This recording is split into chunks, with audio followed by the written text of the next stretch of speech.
दोस्तों, स्वागत है आप सभी का आमिर जी के स्टूडियो में। आज का हमारा टॉपिक है भारत की प्रस्तावना और वहाँ से टॉप 16 क्वेश्चन मैंने सिलेक्टेड लिए हैं। साथ ही दोस्तों, इसकी पीडीएफ फाइल के लिए आप हमारा टेलीग्राम ग्रुप ज्वाइन कर सकते हो। वहाँ से आपको आसानी से पीडीएफ फाइल उपलब्ध हो जाएगी। जब आंखों में अरमान लिया, जब मंजिल को अपना मान लिया, तो मुश्किल क्या और आसान क्या, जब ठान लिया तो ठान लिया। अगर दोस्तों तुमने मान ली तो तुम्हारी हार होगी, अगर तुमने ठान ली तो तुम्हारी जीत होगी, और जीतने से कोई पड़ोसी भी नहीं रह सकता। दोस्तों अगर आप में पागलपन और जुनून और उत्साह है तो स्वागत है इस क्लास में। प्रस्तावना प्रस्तावना शब्द जो कि अमेरिका से लिया गया था और इसकी भाषा से ली थी ऑस्ट्रेलिया की। तो अमेरिका और ऑस्ट्रेलिया दोनों देशों का योगदान था दोस्तों। इसे प्रस्तावना को भारत में 22 मार्च सन 1947 में स्वीकार किया गया। 22 मार्च सन 1947 में भारत में स्वीकार किया गया था प्रस्तावना को। क्वेश्चन नंबर 1, भारतीय संविधान के किस भाग को उसकी आत्मा की संज्ञा प्रदान की गई है? तो राइट आंसर ऑप्शन ए, प्रस्तावना को।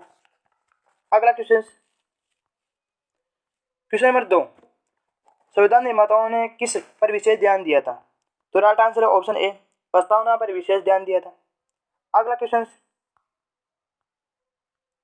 क्वेश्चन नंबर 3, भारत को गणतंत्र क्यों कहा जाता है?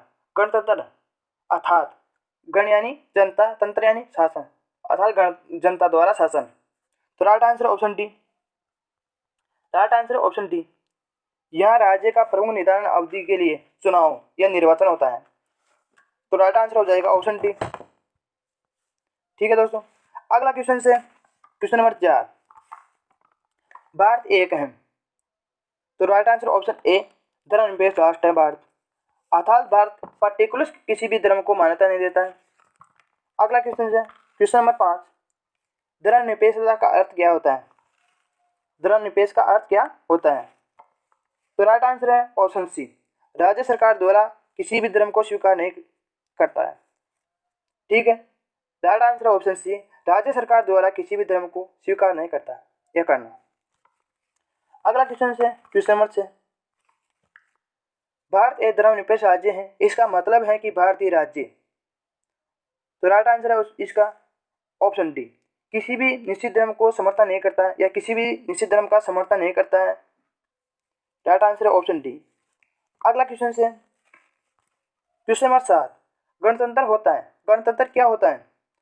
तो राइट आंसर ऑप्शन डी, गणतंत्र राज्य जहां पर एक अध्यक्ष वंशानुगत ना हो, वहां राज्य वंशानुगत ना हो, अर्थात राजा का बेटा राजा ना बने। तो राइट आंसर है ऑप्शन डी।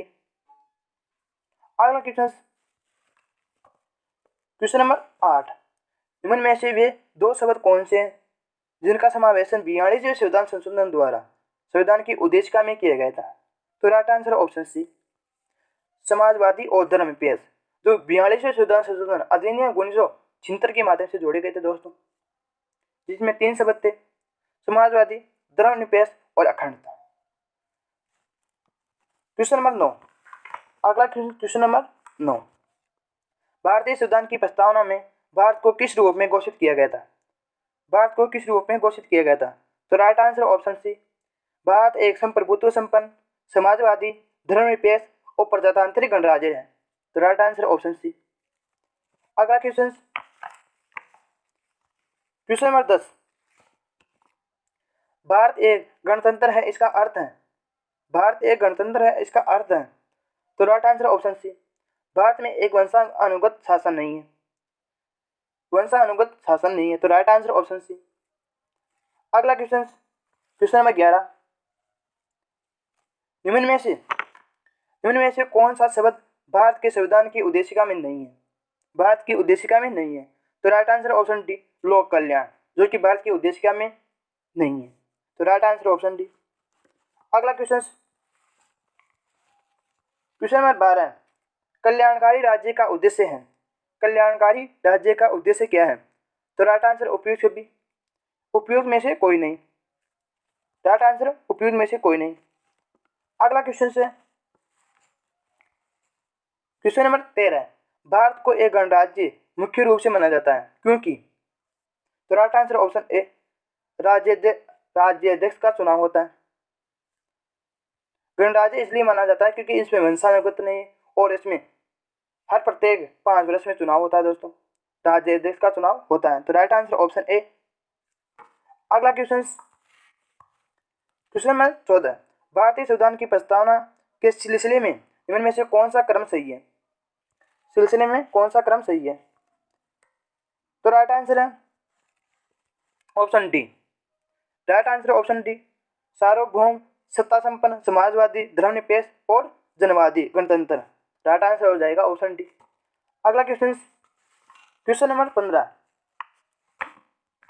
संविधान की प्रस्तावना में प्रयुक्त शब्द सेक्युलर का अर्थ क्या होता है? सेक्युलर का अर्थ क्या होता है? तो राइट आंसर ऑप्शन है ऑप्शन ए, सभी नागरिकों को धर्म एवं उपासना की स्वतंत्रता है, अपने धर्म और उपासना मतलब धर्म का प्रचार कर सकते हैं दोस्तों। तो राइट आंसर है ऑप्शन ए, सभी नागरिकों को धर्म की उपासना की स्वतंत्रता है। अगला क्वेश्चन है क्वेश्चन नंबर 16, भारतीय संविधान की प्रस्तावना में लिखित हम भारत के लोग से क्या अर्थ निकलता है? हम भारत के लोग से क्या अर्थ निकलता है? तो राइट आंसर है ऑप्शन बी, संविधान का निर्माण भारत की जनता द्वारा किया गया है। तो राइट आंसर है ऑप्शन बी, संविधान का निर्माण भारत की जनता द्वारा किया गया है। हंसते रहना, मुस्कुराते रहना। जय हिंद, जय भारत।